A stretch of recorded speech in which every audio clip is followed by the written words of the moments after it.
Today, I am going to talk about how to complete the behavior, attitudes, effort, and work habits slide on your student learning profile. So first I'm going to go to that slide, which on this version of the student learning profile is slide 4 and slide 5.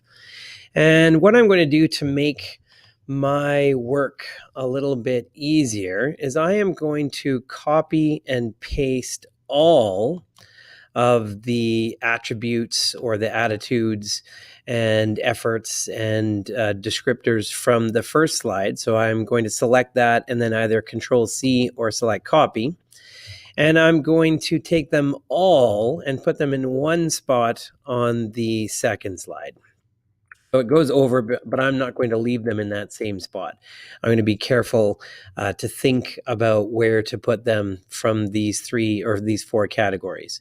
So before I go any further, I'm also going to change it to my name. So I'm going to change it to Mr. M's Behavior, Attitude, Effort, and Work Habits.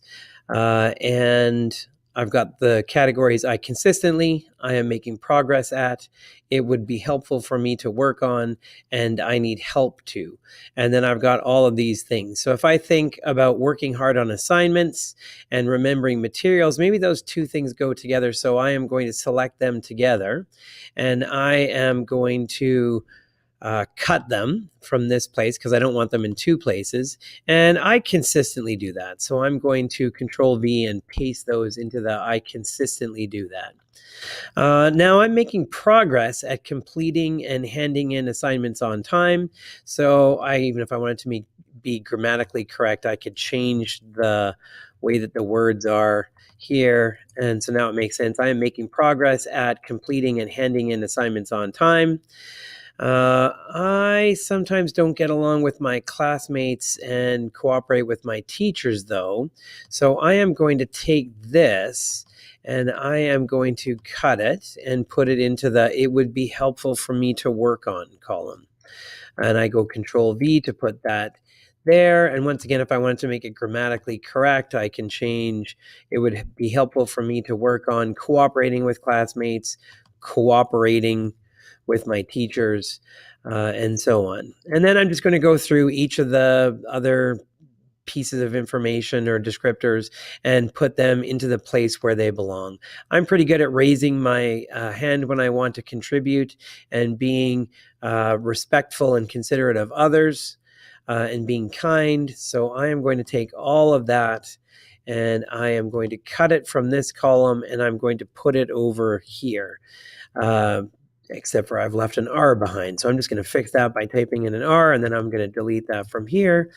I feel like I'm making progress at solving problems peacefully. So this can go here, but I am going to change it to make it grammatically correct.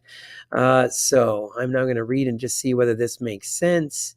I need to say I'm making progress at paying attention to instructions and discussions and solving problems peacefully. It would be helpful for me to work on cooperating with classmates and cooperating with my teachers.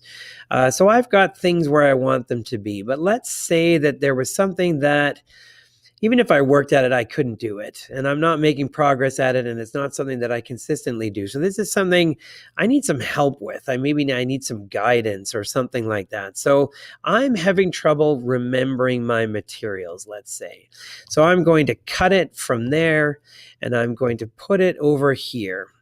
I need help to remember materials. And this is where Mr. McLeod or Mrs. Pouliot might be able to help you come up with a plan, like writing a list or looking at that stop sign on the door to remember that the O stands for organized and objects that you need to remember.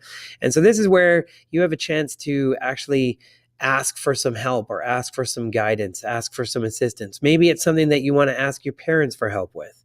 Maybe it's something that Mrs. Pouliot or I can help you with in class, or maybe it's something else that we need to look at. So at this point, I have updated my behavior, attitude, effort, and work habit slide, and it's ready to go. So what I want to do is I want to make sure not to print out the entire student learning profile. So when I go up to File and I choose Print, or if instead of doing that, if I want to do it the easy way and just click on the print icon, I'm going to make sure that I choose to print out just this slide. Before I do that, I'm going to make sure that it's got my name on it. But I want to print out just this slide. I don't want to save it as a PDF, so I'm going to change that to room 19 because I want to print it out in room 19. So I've got to find that on my list here. And here it is, SMS room 19. So that's where it's going to go. And this is the crucial part. Instead of all pages, I want to choose this particular page. And I think it was page 5. So I'm going to type in page 5 and see what comes up. And there it is. So now I can print that one piece of paper and it won't print out the entire student learning profile, all the slides that are on the profile. So that is how to complete your behavior, attitude, effort, and work habit slide. It's now in my student learning profile, up to date, and I also have printed out a copy to hand in to my teacher. Thanks for listening, and good luck working on your student learning profile.